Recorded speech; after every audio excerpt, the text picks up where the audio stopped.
Resurrection community. It's good to be with you in this way as we continue social distancing.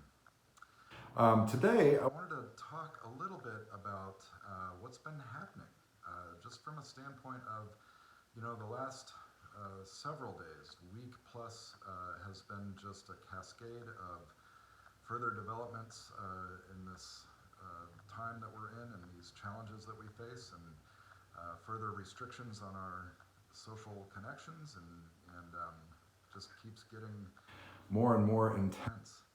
And it was interesting because the other day I had taken the boys to the school nearby to play some basketball and just get out and get some of that young boy energy out, which those of you with children know what I'm talking about, and it is needed. And as we were doing that, as we left the house, somebody was throwing a tantrum about something. And then we made it across the street, and on the way, somebody got upset about something else. And as we were playing, there was a point at which I had one crying over being hurt, and which, he wasn't really hurt, but he was crying, and the other one was upset about something and angry. And then I looked at another father with a daughter who was crying as well, a bit farther away in the play area, and then I heard another child screaming around the corner, and I was feeling the anxiety myself. I was just overwhelmed with it.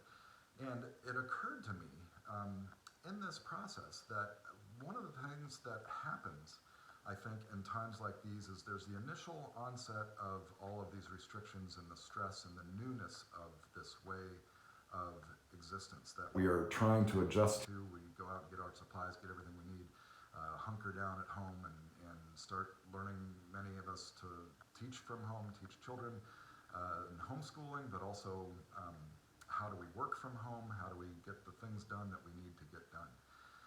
And in that process, there's an adrenaline rush with that, a sort of fearful but excitement around that. It's a stress response of how do I survive? How do I make sure that we're going to be okay?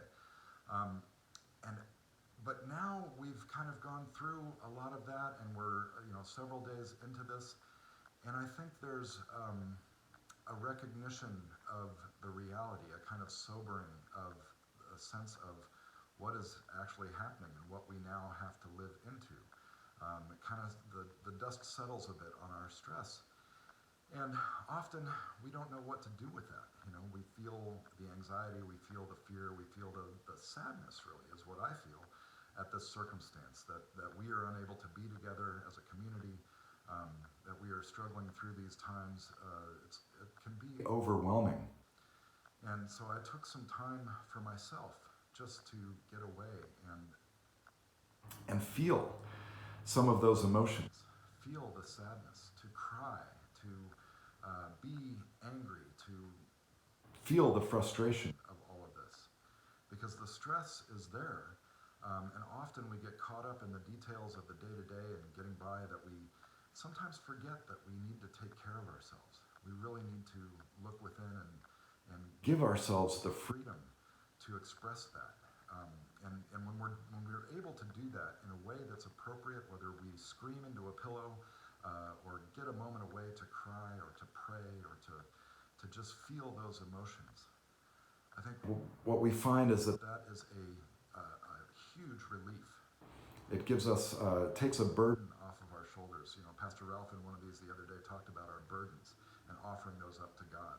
And I find that for me, allowing myself to feel those emotions, to sense them, maybe sometimes talking with someone else about them, but also just feeling them within myself and releasing them in some appropriate manner, really helps me to move back into where I need to be in order to get by, in order to support others, in order to keep myself, my family, and all of us safe.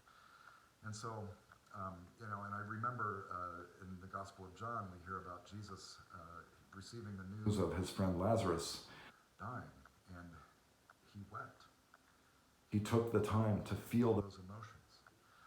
He also, as he approached persecution and crucifixion, he took time away from his disciples to pray, to be with God. And so I encourage you in this time to have some time to yourself. You probably have plenty of time to yourself right now, but to take some time to feel those emotions, to really get in touch with them and release them in some form. Like I said, if it's screaming into a pillow or crying or praying or whatever you need to do. And I encourage you also, if you need to reach out. You can call the office, leave a message for me. I will gladly return the call. I'm going to be reaching out to many of you as we go forward. If you call the office, my extension is 222. I encourage you to connect with me in any way you see necessary, but I want to be there for you. And I encourage you to take care of yourself, to look within so that you can find that sense of release of those emotions, feel that, and move forward as we endure this time together and all the challenges that are within them.